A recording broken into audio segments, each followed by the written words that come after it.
The Unconventional Therapist's Guide to Nothing.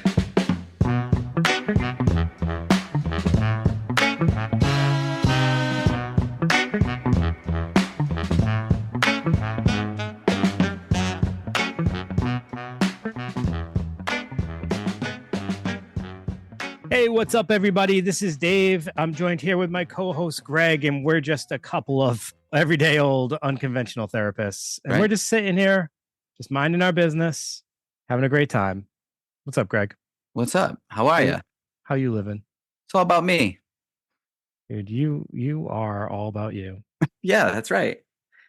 And I'm finding out what that's about, Dave. So, I've always known. well, yeah, you've been diagnosing me this entire time. That's actually that's the whole point of this podcast, was that I was just analyzing you and diagnosing you this whole time. And here we are, the culmination. It's like a Truman Show-esque. I was gonna say Truman Show-esque, Yeah. right? So let's talk about that for a second. So we're envy, like we've dabbled in that, jealousy. These are all sort of intrinsic in all of us, and maybe they're even useful in some ways. The same way, guilt and shame can be useful. It's evolutionary, right? So they're also very destructive and insidious emotions, especially in terms of interpersonal relationships. So we're talking about devaluing someone else to elevate yourself, and other dark behaviors that these feelings of envy and jealousy manifest.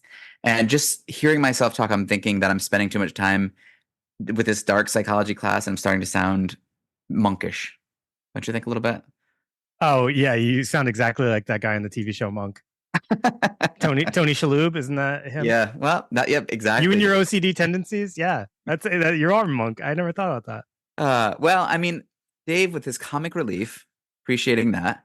But I bet all of you would never guess that we're talking about the elements of narcissism. And Dave, let me ask you this: before any of this, maybe if you can go back in time, what did you typically think of when you consider a person to be a narcissist? Like, what personality traits come to mind for you? Selfish, just me, whatever that would be. Just someone who does not care about other people and is mainly focused on themselves. Yeah. So just hearing you say that makes me think that this is going to be one of the more dangerous disorders, and not so much for the sufferer, but the people around them, and maybe the sufferer too, on some levels. But I think we're going to be surprised to understand what a narcissist actually is, and when does it cross into the realm of a personality disorder? Okay, Professor. So the thing I was thinking is, it's almost one that you could, if you're the person who has it, you could almost be like oblivious to it. Oh, absolutely. And that's what makes it dangerous. It's sort of like borderline in a way, except I think with borderline, you can somehow come to like a realization where it's like, oh, wow, maybe it's not just everybody else. Maybe it really is something with me. With this one, it feels like there's none of that. And we're gonna unlearn why that is, because you're absolutely right. So borderline is one of these personality disorders. I think maybe the only personality disorder where you don't really need a maladaptive area of the brain, or a part of the brain that's not firing, or a disconnect in the prefrontal areas, or anything like that. It could just be trauma based, right? This is a little bit different. So what is narcissistic personality disorder? Let's talk about that a little bit. So obviously, it's a personality disorder that causes people to have an unreasonably high level of self-importance. So not self-esteem, though. That's different, because I think something that's going to be the through line through this whole thing is that behind the mask of overconfidence, they're really quite insecure population of people, right? And the slightest criticism is often met with anger. So self-worth is low, self-importance is high. Right. They crave attention and want others to be really impressed with them. They lack the ability to empathize, and they don't really care about anybody else's feelings but their own. So you're starting to understand the picture of this person. They cause problems in all areas of life, work, school. Their finances can suffer. They're unhappy and disappointed a lot because they don't feel like they're getting the recognition that they deserve. Nobody gets them. Everybody else is the problem and it's never their fault, right? And this is something that affects more males than females. And that's according to statistics, and we've had that sort of those four claims in the past where it's more of a gender rolled kind of thing. But I don't know, Dave, I think we should challenge that for a second. And I might, take some heat for that, but I think societally a female narcissist might take less heat, might be praised for some of these traits as opposed to like as more of like an empowering thing. Does that make any sense at all? Um, I mean, what you're saying makes sense. I don't know if I necessarily can think of an example that would make me agree with that statement. However, I also think that it's probably more likely that those numbers could shift because of some of the roles, like the more powerful roles that females can play in today's society versus roles that they might have found themselves in decades ago. So I could almost imagine that number kind of evening out to some extent. Yeah, I'm just Does thinking. that I make guess sense? I'm always kind of thinking in terms of like Kardashians and Oh Vanderpump, God. and we get all wrapped up in that, so we're part of that too. But Kim Kardashian's, I mean, she's a narcissist, isn't she? No. She does a lot for charity, Greg. Okay, all right. Yeah, you know what? I'll back it up too. You're right. What do I know? That's the She's last thing I got need is children the and Kardashians coming after me. yeah. So interesting thought though about that stat, because wouldn't it look different in a male versus a female also just because of based on like how we expect males to act in certain ways? So when you see a male who's rather vain, don't you automatically, even like that thought of that person being a narcissist, doesn't that kind of come up really quickly? Yeah, it does. But if it was a female who's more worried about appearance, would you go straight to narcissist, or would that maybe be something that might be more accepted, like them caring about, you might justify it or rationalize it like, oh, they care about their appearance, oh, that's just something of that gender, right? Yeah, and You it's get what more I'm like saying? yeah, and it's more like coming off as obviously we know it's not thinking like genuinely that you're better than everyone else because really you're thinking that you're inferior and you're trying to bring everyone else down to make yourself feel better. But like like someone feeling like they're better than other people, that's just I don't know. It just feels there's something about this thing that really rubs me the wrong way. Like I don't, and we Well, all there's nothing nice about the description of a narcissist. no, no. Greg, I kind of wish I would have interjected in your intro because I also wanted to bring a little light as to the reason for this episode.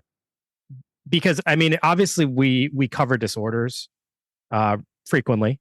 This is just one of many, and we've already done a personality disorder, so this was obviously made sense on the list. But there's something that's happening in society today, and we've touched on this in different episodes. Which ones I can't tell you off the top of my head, but you'll probably know. But like when words start to lose meaning because of how frequently or incorrectly they're being used, or when Concept creep. concept creep. Exactly. Oh, that's exactly it. Thank you for reminding me. So there's been a lot of that with narcissism, and I'm going to say a lot of it started around 2016. Interesting. What a weird year for that term to Yeah. become more known or more utilized in the general society. But I think that for an obvious reason, and if anybody's listening to this and can make that correlation, I think you'll understand what I'm getting at. But like that term started to get used quite frequently, and then I feel like you started hearing it everywhere, and then people were kind of like just throwing it around. That's scary to me because of all the things you just listed in what narcissistic personality disorder is. So in order like for us to just call someone that is almost callous. This is not like a minor personality disorder by any means. No, and maybe there's some like validity to what you're saying as far as like I don't mean like the the word just broadening its definition, but maybe like us all being 2020, right? Like us all being sequestered and in our own little worlds. like somehow we've developed more self-importance. And when you care so much about yourself, you start to care less about others. You're not as connected with the people around you. Mhm. And maybe that's why there's like this little like spike in narcissism. And here's what my original thought was, but then I actually think I agree with you on that point too. My original thought was because of like seeing it on such a large scale, like such a public figure being labeled with it. I think it just became a term that started to get used more frequently. I don't think it necessarily was a spike in narcissistic personality disorder itself, or even narcissistic behavior. It's always existed. We have pop culture examples that you'll get to at the end of the episode that are from years and years ago. This is not like a new thing whatsoever. However, yeah, what you said makes a ton of sense. And I think that the more people get wrapped up in things like social media and just that big movement for people to take care of themselves, which I'm not saying is a bad thing at all, but it's like the focus really is more for people to to care for themselves and think about themselves and better themselves. But you never like what's missing from that? The people around you, like, well, Yeah. like, that's what's important, right? We're So forgetting to add that last piece in, which is like, and also don't forget about everyone around you. There's such a focus in society today on helping yourself before you even think of helping others.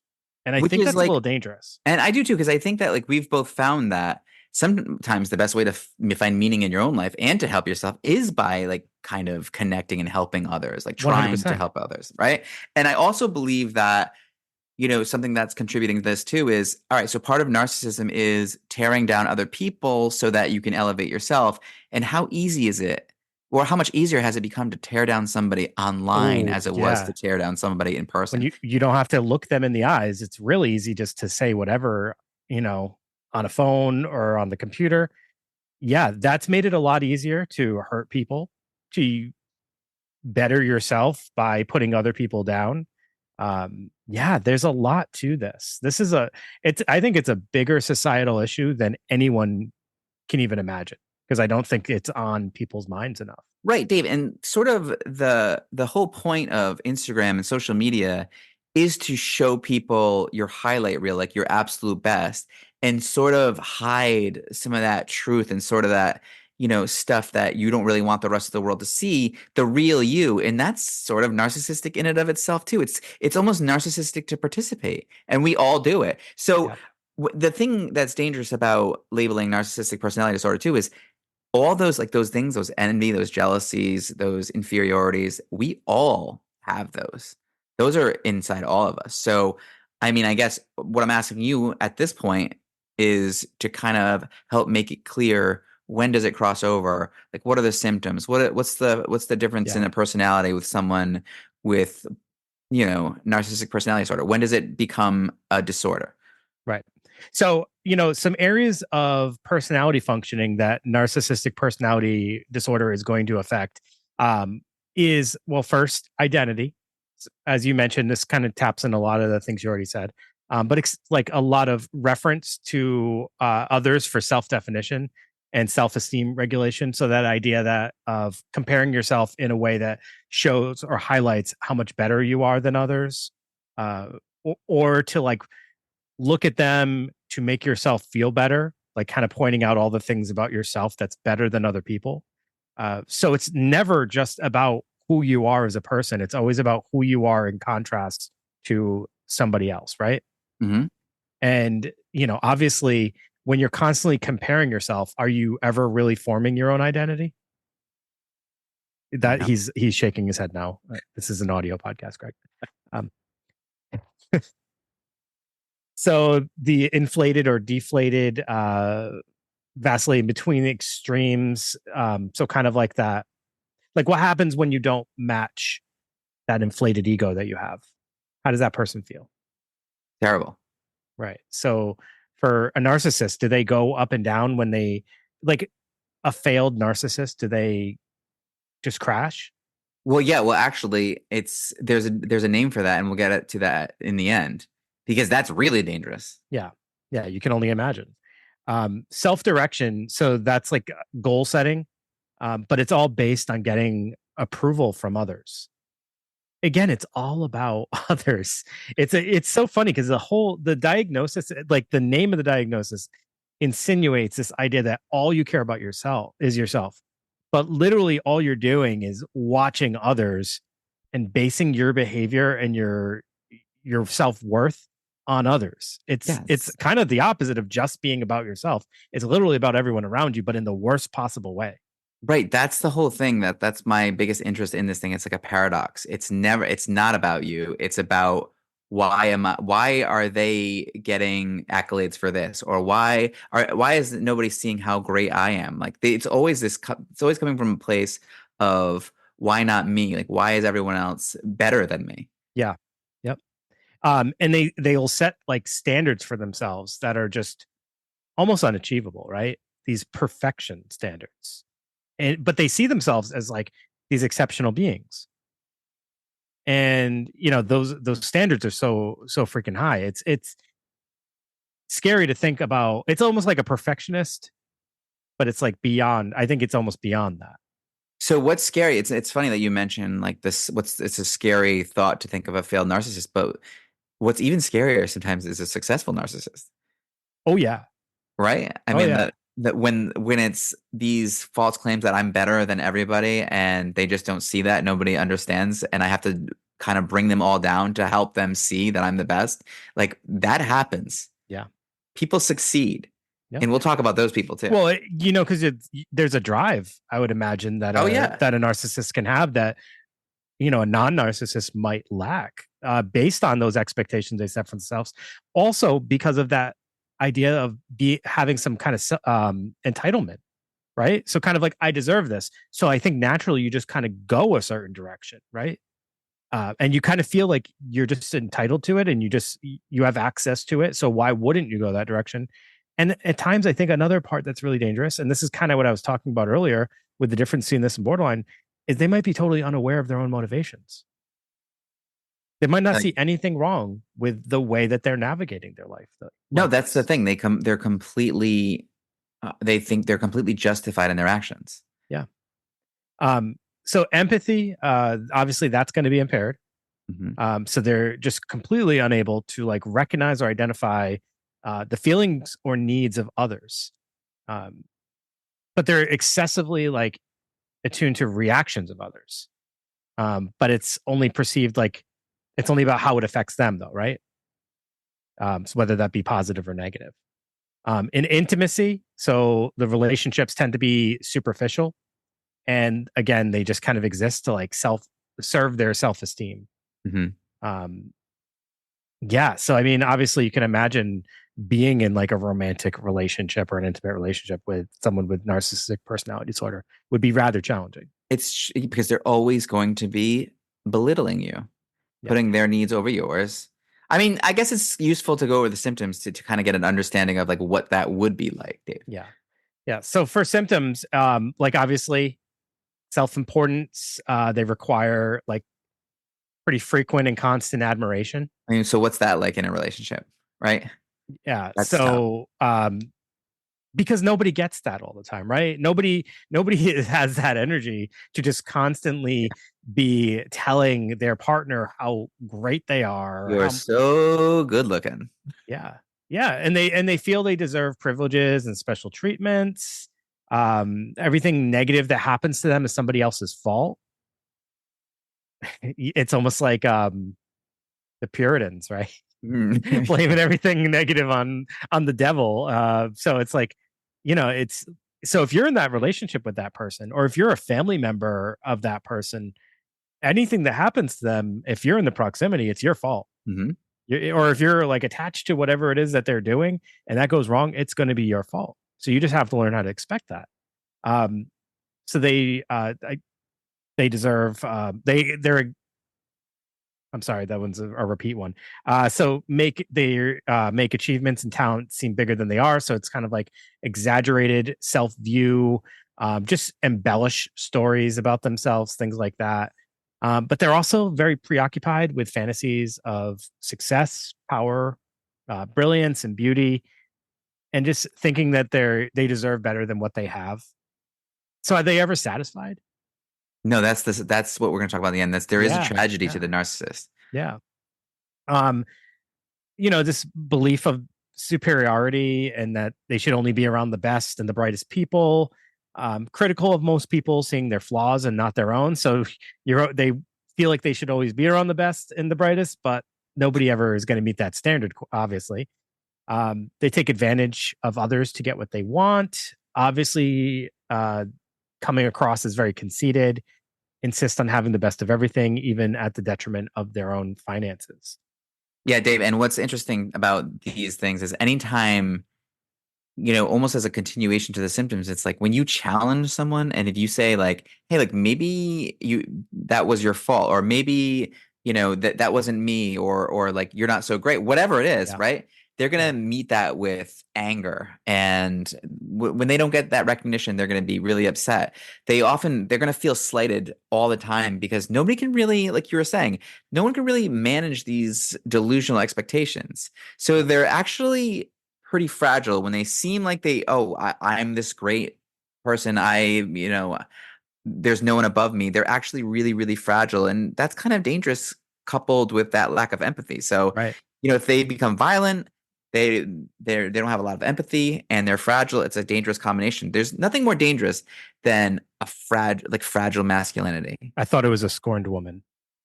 Too, yeah. A scorned lover, is that what it is? No. Hell hath no fury. Like, that's yeah. So thinking about all those symptoms, like two of the personality traits that identify narcissistic personality disorder would be grandiosity.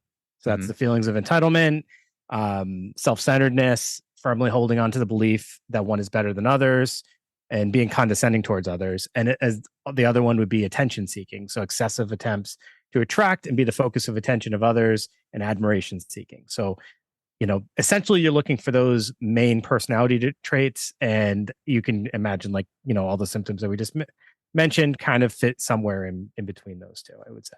Yeah. Yeah. And here's a major one that they like to make you feel small to make themselves feel big. I guess that's, the crux of it, right? And they definitely withdraw from situations that they might fail at. That's something that we really haven't touched on. So they never actually give themselves the opportunity for greatness. They think they're great, but they never are strong enough to give themselves that opportunity for greatness because they don't try most of the time. So they have no problem criticizing those that do try, though. It's almost like, they have no problem saying like, "Oh, that podcast sucks," right? But they wouldn't want to do it themselves. Yeah. So it's this. Wait, so Greg, though, like if you were someone with narcissistic personality disorder and you're listening to this, it probably seems, and it might even have just really been the case, that we just spent a lot of time putting that person down pretty significantly, when here we are, two individuals who are involved in psychotherapy and are supposed to have, unlimited positive regard for anyone that were to come into our door. But we don't. No, that's not true. That's not true. What are you saying? Of course we do. But listen, if honestly, the reality is if a narcissist is listening to this, a true narcissist, they're probably listening to it being like, yeah, that's totally my girlfriend. Yeah. That's what they're thinking. No, but at some point, this obviously people have gone to therapy. Oh, absolutely. And been diagnosed with this and done treatment. And we'll get into some of the treatment later. But I do want people to understand, even though this is dangerous, it's like everything else. Like if you can identify it, if you can work on things, it won't go away. You're not gonna fix the problem, but you can work on these responses, and you can work on these thought processes that happen, and you can try to make different choices. A narcissist is not a dangerous person. It's just their actions and their behaviors are problematic. So I want to help people understand that. So they're not bad people. Their actions and behaviors are problematic and can have really negative impacts on the people around them. So you're right. You're softening this up a little bit, and you're right. There's no, gratitude with a narcissist. Like there's no humbling feelings. So it's kind of sad. It's like you'll never be happy because you'll never be good enough for you, right? You'll never be able to meet those expectations that you have of yourself. And so you can never really, be content, which is really sad. Well, what makes this sad, Greg, is it's not like someone chooses to be a narcissist, No, right? no. And in fact, there is, the insular cortex is a part of the brain associated with the, self-awareness and social functions, like obviously empathy. And also there's probably going to be issues in the frontal lobe. So no, you don't choose. There is some damage or deficits in brain function that cause this. Yeah. So that stinks. So there's that. And possibly or not also environmental Of course, things. always, right? So Genetics. yeah, genetics is like well, I mean, I don't know. Did you read or get research that there is genetic correlation with narcissistic personality So disorder? yeah, and that's always the sort of the chicken and the egg thing when you talk about environment and genetics. It's like because they're kind of you can kind of lean so you can say that's generational trauma or that's family genetics. It's like it's hard to really unless you're doing like twin studies. But we're not Mengele over here, so we don't know. Yeah. Okay, because I did actually get some contradictory information to that, but it was Yeah. nothing of like extensive research. So yeah, like some of the more solid cases of mental illness and genetics. It's like so bipolar and schizophrenia, like disorders like that are definitely sort of genetic. But these you say genetics because I mean it's hard to rule it out. Yeah. Yeah. Also, Dave, what about like in a sense, aren't you kind of living your life in a state of imposter syndrome? I guess like the rest of us, but it's like without the the humbling nature of it. Like it doesn't it sort of it's you are kind of an imposter because you're pretending to be this grandiose personality, but you really feel quite small. It's almost like the ultimate fake it till you make it. Yeah. Yeah. Except there's like never a make it. But you did mention that sometimes people can be successful. Yeah. Yeah, and that's when it's really scary, I guess, right? When we're talking about like Hitler's and Stalin's and stuff like that. Yeah. So, all right. What are we trying to talk about now? So here's a disorder that's very similar, and I think that maybe we should run through that a little bit. So I just want to just before you do that, just Yeah, one sure. second. So we did mention environmental factors that can contribute to the disorder. So like you said, genetic,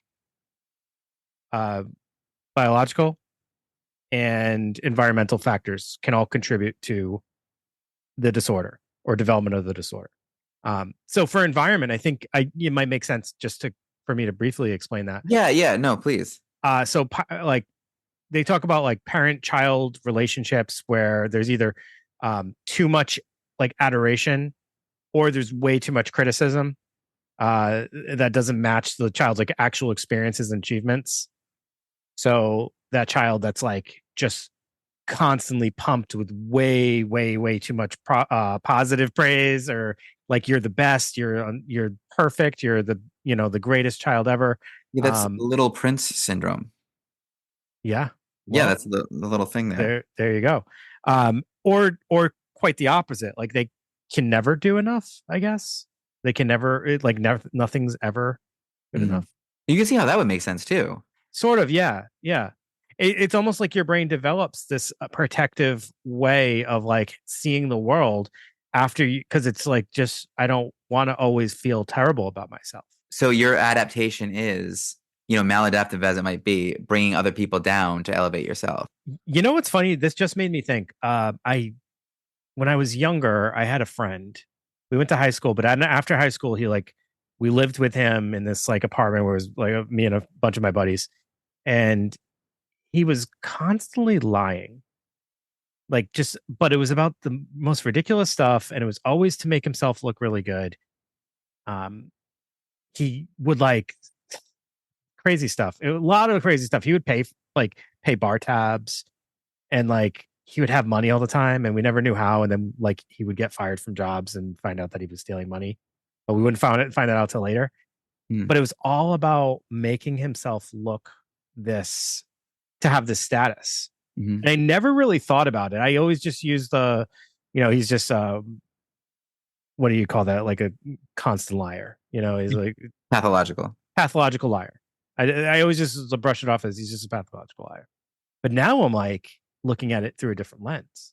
Yeah, now you're like his self-worth was tied to, either needing people around, and this is this is what he figured out, this is how he keeps people around, people pleasing maybe, right? Or even like, maybe in his family, like the money, the person who had money was, once his father lost his job or something, like his mom left him, right? It could be anything. It was like, I don't, he didn't sound like he came from a ton of money. It wasn't like, but it was always like to give off this impression that he was something much more established than he was, even with like who he was with or how many people he was with and things like that.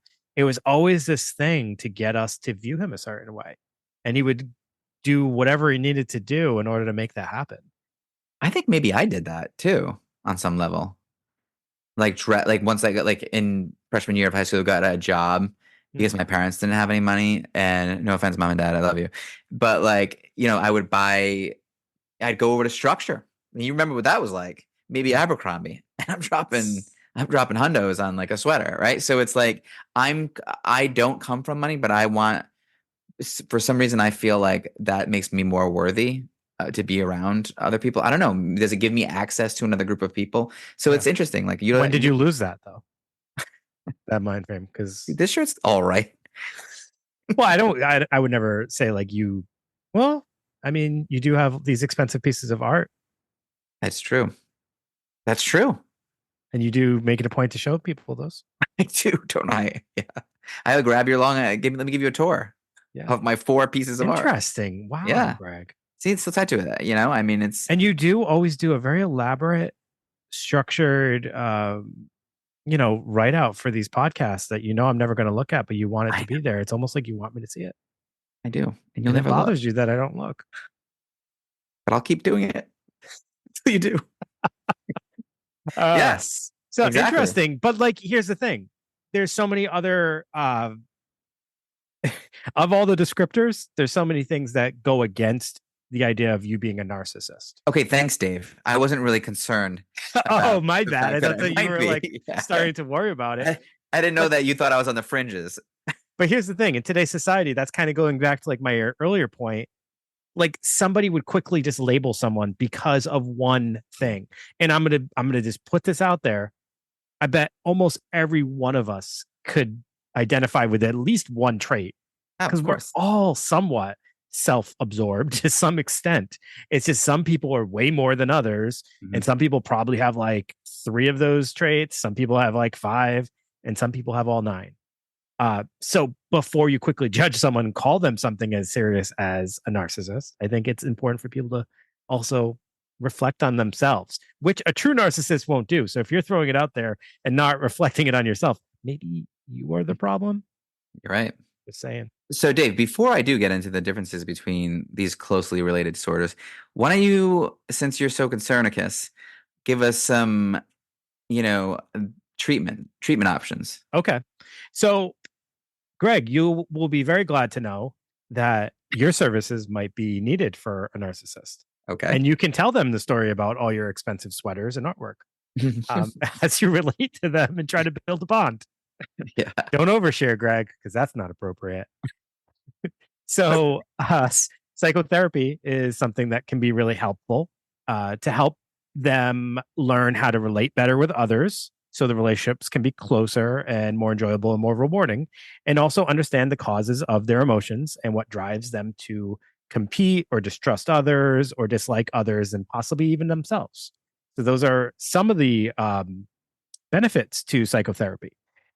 The focus is to help people who have this disorder accept responsibility, which they're always, as we talked about, it's always something that they're shifting away, and learn how to accept and maintain real personal relationships and work together with like coworkers or whoever in order to achieve things. Also, is to help recognize and accept their actual abilities versus those kind of grandiose ideas, and to be able to tolerate criticism or failures, which obviously is something that is very difficult. So it's almost Um, like exposure to mediocrity. Like you might not be like wow, yeah, it's like dare bringing to them be average. down. Yeah, it's bringing them down a few steps. Which, hey, look, here's the thing.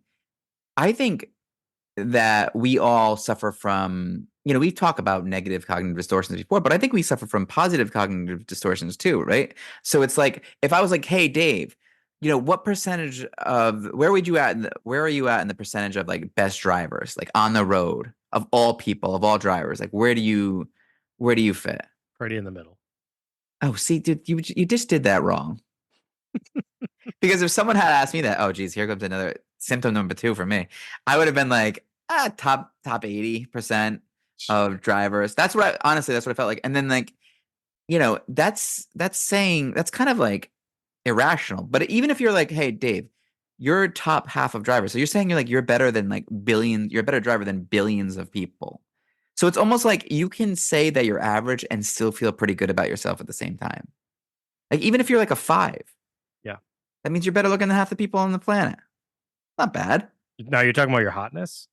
I was talking about your hotness there. If I was talking about mine, I'm a 5. I would have said an 8. Wow. I'm not saying you're a 5. I'm a 5 and he's an 8. All right. I'm not saying you're a 5. Listeners, I'm not saying you're a 5.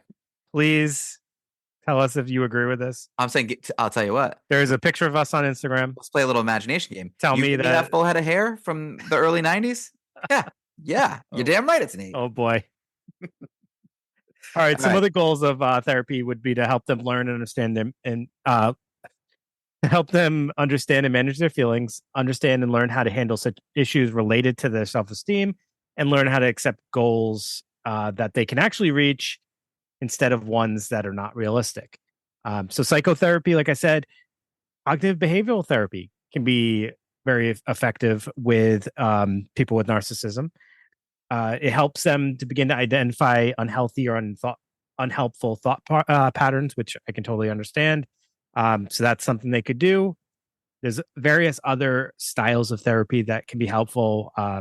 DBT, EMDR actually came up on the list. Really? I wonder how. I don't even want to get into how that would be. So it's like kind of whatever is linking like that early childhood trauma that might be the link with their narcissism personality. So I wonder if you can. The difficulty though would be the empathy piece. Like it's tough to. Like empathy can be such a useful tool in therapy.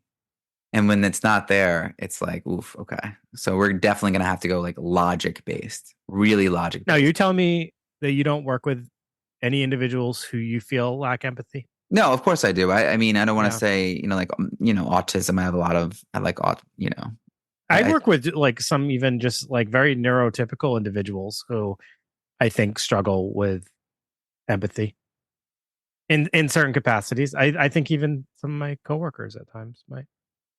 Are you talking about me again? Wow, dude. It's always about you, isn't it? Oh my God. God. You know I have 2 Number jobs, 3. right? You know I have 2 jobs. I have so many coworkers. Well, that was a 50% chance that it was me. And that was like a 10% chance. Okay, with all my coworkers. Wow, 50%. So you're like one of my only coworkers in your eyes? Well, wow. You really are naive to this all. I know. I got to broaden my worldview. Pandemic really did me in. So listen, is that enough for treatments? All right, because you're scaring me. Yep. Yeah, that's all right. That's good. So let's talk about. All right, one last statement. Last statement, then I'm done with treatment. The bottom line is there is plenty of treatment options for anybody who is suffering with narcissistic personality disorder to the point where it is impacting your functioning, impacting your job, your relationships, whatever, your own self-worth and self-esteem. So if you do or identify that maybe this is an issue, or if you know someone who you know this is an issue for, and they're willing to listen to you to get treatment, there's plenty of treatment options. So please don't feel like this is a completely hopeless situation that you can't improve from. And it's not like, so it can be difficult to recognize this in yourself, right?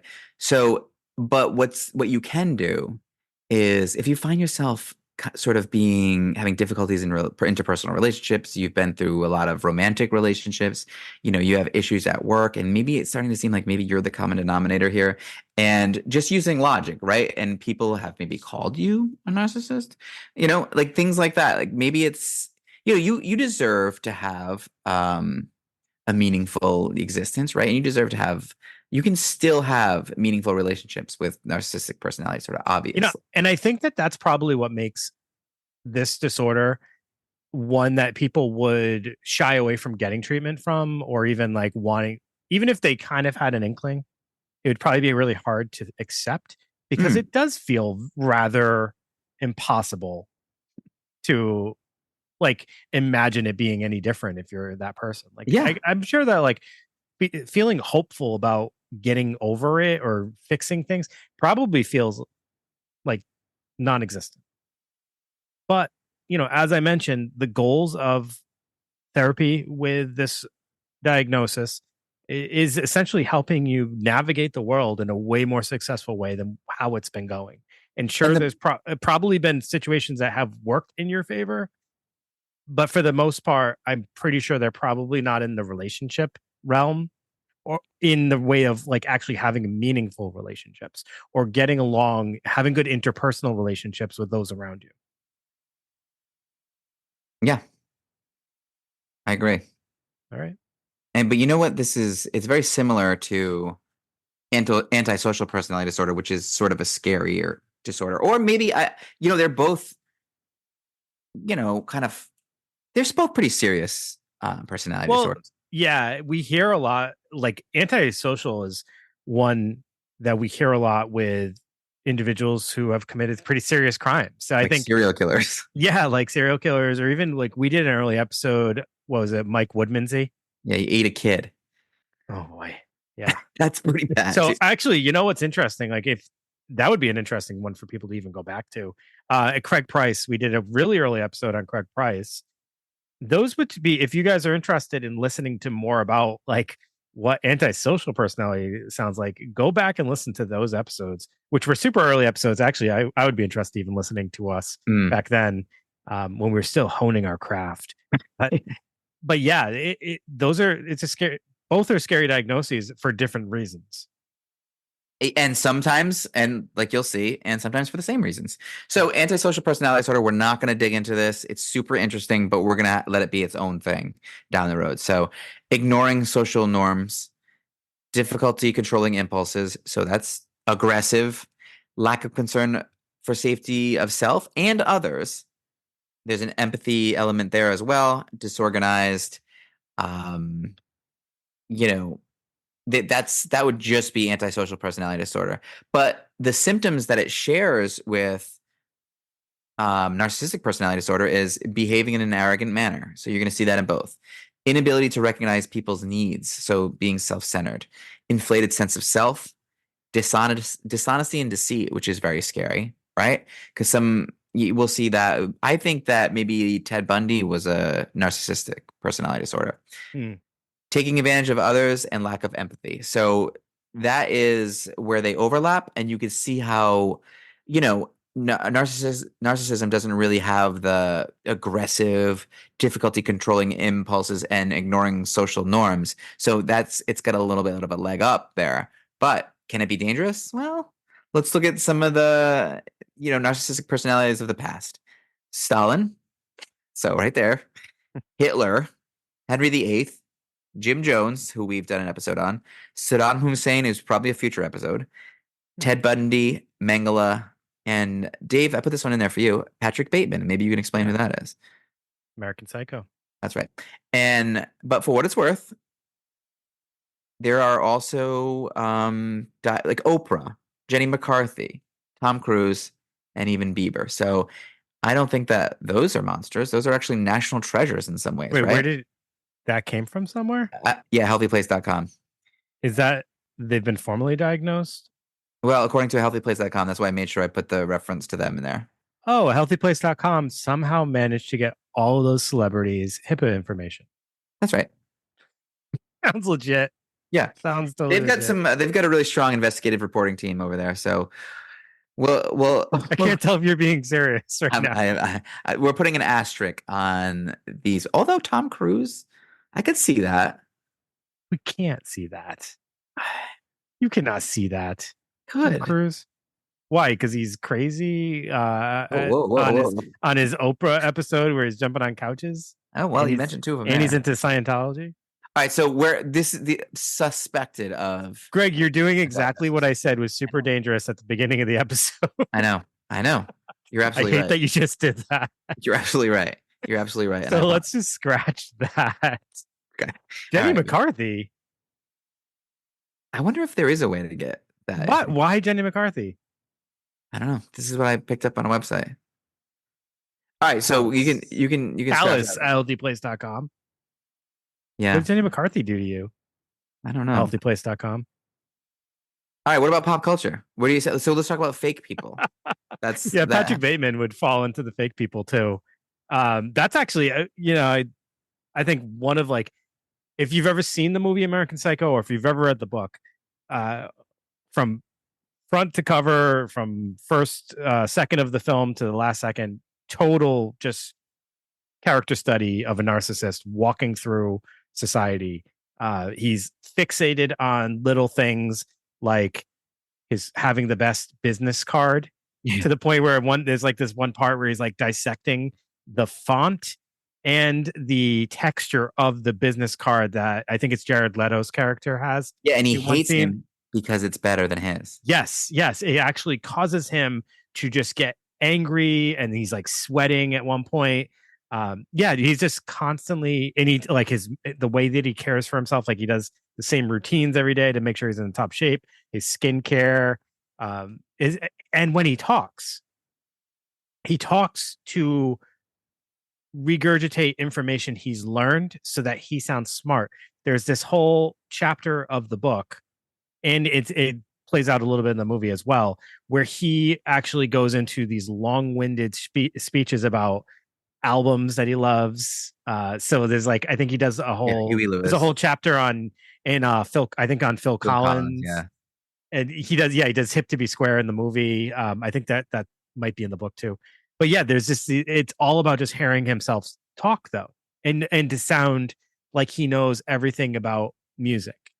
And if the book is a little too much for you, I mean, if the movie's a little too much, don't read the book because that is gory. The book is significantly more gory than the movie.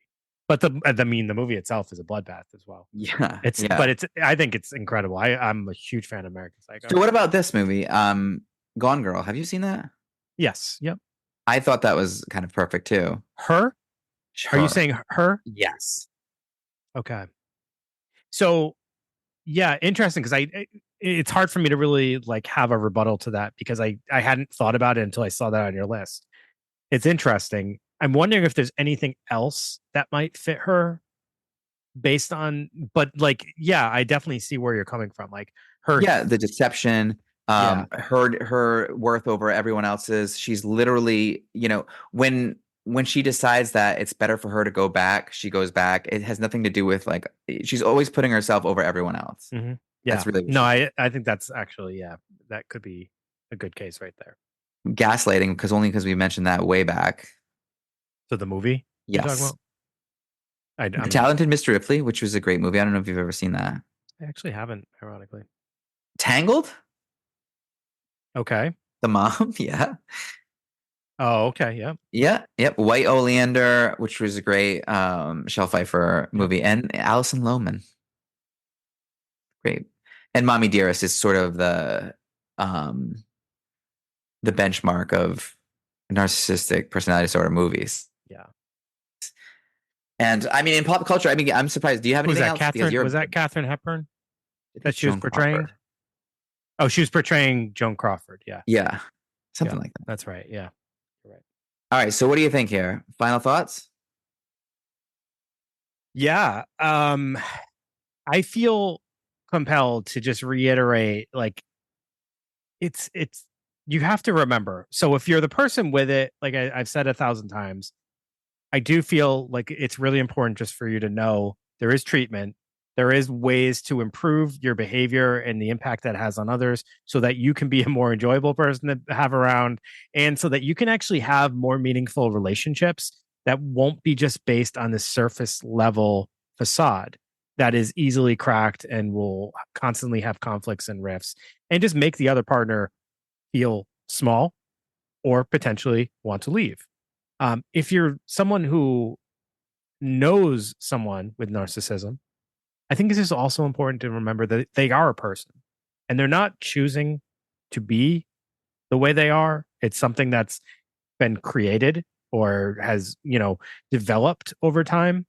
So, regardless of how like you perceive them, it's important to remember they are also a human, and they if they can get help, then that's great. And if you can guide them to get there, then that's even better. But if ultimately you can't and you are suffering because of them, your best bet is probably just to separate yourself from that situation Yeah, hit the road. versus staying in it and constantly being angry or upset with them and feeling small yourself because of what they're doing towards you. Right. In the same way, trauma, we say about trauma, like that the environment, the brain structures, and the genetics might help to explain the way you're treating someone and your behaviors, but it doesn't excuse it, right? It doesn't Yeah. it could become a very abusive situation. Yeah. Something I- interesting. Go ahead. Go. Sorry. No, go ahead. No, Well, I was just going to do you mention, have like, I had shared one thing with you that I had heard, because I did listen to another source to try to get some information on this before we recorded, and I feel like it was like this 20-minute episode about narcissistic personality disorder, but it was literally the person just saying all the terrible things that like we unfortunately probably had to say as well. Mhm. But then saying, if you know this person or if you're in this relationship with the person, cut ties immediately, get out of there. If only I knew this about my wife, my ex-wife. So basically, it was someone who like had obviously had a terrible experience and felt really compelled to make an episode about the disorder. And I don't know. For me, I don't know. I would feel very callous to say, like, there's no hope. This person's just going to tear you down. And like, can we say that about every single situation? Or like, No, Dave, I 'cause, think I it's mean, important. It's individual, you're a mental health advocate, so it's tough for you to do that. It's like who you are, right? So it's hard for you to just poo-poo the idea that, this is a person who's also suffering. And two things, it's dialectic, right? Two things can Yeah. be true at once. Like, yes, they're suffering, but they are also causing suffering. And Don't you agree there could also be like individual cases and there could be levels of narcissism that sure, that person absolutely. Everything's on a experiences? spectrum. So Yeah. that's what I would hate. I would hate for someone to not be given chances to improve their lives and have a better life because everybody is running away from them constantly as soon as they divulge. It's like that thing when we did the borderline episode. We know the stigma around borderline and how even some mental health providers will run away or Oh, reject yeah. that person. And is that fair? Well, no, not at all. I mean, I guess it's sort of self-preservation in a way because, you know, borderline tends to value and devalue on a dime, right? So that could be you, and you could be you could be the blessing for a while, and then you could be the problem pretty quickly. But no, I mean, you've got to have courage to work with people and do your best to not give up and give them the best help that you can. That's our responsibility to do that.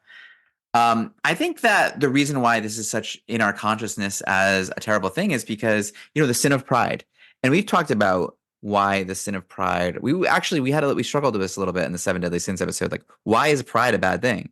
And I think when you think of pride, you're thinking of self-importance, and putting yourself above others is the sin that runs through all the other one. It runs through lust and greed and all the other things, right? So it's just this idea of getting what's best for you without any regard for who you have to stomp on your way, right? And that's not a great thing. There's one more thing I'd like to bring up, and that's malignant narcissism, which I found pretty interesting. So this is an extreme mix of narcissism, antisocial behavior, aggression, sadism, and grandiose delusions. So the components of this are dehumanizing people. Now, before I get too far into this, it's not an actual diagnosis. It's just a subcategory of narcissistic personality disorder, but it's considered to be the most severe form of narcissism and one of the worst, if not the worst personality type overall. And this can develop as a defense mechanism of paranoia, the paranoia of their narcissism being exposed as the inferiority complex that it is, right? So an example that I thought of was a pop culture example, and that's Tony Soprano. Okay. That was like the Yeah. whole thing. Like because I've been going through The Sopranos again lately, and I'm at the point now where like he is trying to steal Artie's wife. And it's like just because something of relationship, and it says he starts thinking like, well, this would be good for me, but he's not taking into consideration like she's married. That would be terrible for my best friend. That would be terrible for me, and that would be terrible for her, right? So that's completely narcissistic. And obviously he meets all the criteria with he's dangerous, he has grandiose delusions, and he's sadistic, aggressive, all these things. Yeah. So yeah, I hadn't even thought about that. It's a sad thing, that whole concept of not ever being able to be happy if untreated because you're never going to be good enough for yourself. Like it's sad when, you feel like you're never going to be good enough for your parents or a spouse or whoever. Imagine that same feeling all internalized, like you're never going to be good enough for yourself. So you have to deceive yourself into believing that you're better than everyone else. And you really don't feel that way. It's such an empty sort of disorder. And, they deserve help too, like you said, Dave. Yep. Absolutely. Well, good job, Greg. Good job, Dave. So thank you everyone for tuning into this one. This was another one that like Greg and I will often say there's some episodes that just feel a lot like there's a lot of pressure to get it right. I hope we were able to do that in this episode, or at least shed some light to the disorder and put together something somewhat helpful. We'll see. We'll see. Do you have any shout outs, or are you not prepared for that? No, not really. Okay. Well, if you, yeah, I mean, as always, we've had a few people hit us up on social media. Actually, no, we got a review that I want to read. Never mind. I do have one prepared. So okay, good. Yeah, we've had some people message us on social media and kind of give us some nice positive praise. I was really not expecting that from some of the people that actually provided it. It was like nice surprises because it was like different than other demographics of people that we've had. So it wasn't all just like grad school students. It was some outside of that, which is awesome. But we did get this recent one from my new favorite person, Rain, on iTunes or Apple, I mean. So it says the best psychology podcast, 5 stars. Whoa. Have you been wanting to learn more about regarding? Let me try that again. I got way too excited. Have you been wanting to learn more regarding psychological analysis? Well, this is the podcast for you. The hosts are funny, yet know how to dissect the topic in a respectful and understanding manner. They are fun, always managing to find topics that match the current flow of seasons and or current events. I highly recommend Rain. That is amazing. And you are amazing. And I don't know who you are, but I wish I did because you're pretty awesome. Can I go for one? Sure. All right. So we got James Hall here, and I appreciated this one. You guys are amazing. My wife is a psychologist and put me on to you. I'm an Army chaplain, and I love listening to your podcast. I was helping a soldier with self-harm issues, and I was able to give her a chain of command advice around making sure she felt in control. You guys rock. So thanks, James. We appreciate that. And anytime we can, that's it, Dave. Like anytime someone benefits from, I don't know, listening, maybe gets a smile, maybe gets more interested in a topic, or maybe, dives into one of these mental health episodes or self-help episodes and gets something out of it and can maybe help themselves or somebody else. I mean, that's all the motivation we need besides a 5-star every here and there, right? Absolutely. Again, and even on X or Twitter, we had a really nice comment made about our Mother Teresa episode, which I was really surprised about. We did that episode kind of thinking like, oh, it was something that we were interested in, didn't know if it was going to necessarily be like a banger, and we got a nice comment on it, so I really appreciated that. So overall feeling really good this week about just the trend of responses and feeling like we're people are enjoying what they're hearing, so I appreciate all that. And as always, if you guys want to reach out to us, We're on pretty much every social media platform except for Facebook. I don't really care to do that. Greg, if you want to, you can definitely make a Facebook page, and I doubt that that's going to happen. So Unconventional Therapists Guide to Nothing on X, on Instagram, and no, we're not on TikTok either. So just those two, actually. And you know what? If you really, wanted to look somewhere, we're on YouTube now, right? Oh, yeah. We just uploaded all of our episodes to YouTube, and they will be continuing. They are in podcast audio format, so it's not video or anything, but it's another place where you can listen if that's, somewhere you want to. And that's another place where you could always reach out to us as well. People have been leaving comments, which is weird because I didn't even know if anyone was going to listen to this stuff there. So, yeah, all good. All good. That's all I got, Greg. You got anything else for the general audience? That's it for me. Okay. Everybody, thank you so much for listening. As always, we're just madly in love with you all. You're great people. And you mean the world to us. Like, I agree. I don't know how we go on without you. And I'm great people. And Greg thinks he's great people. So thanks again. We will talk to you guys next week. Same bat time, same bat channel. See you later.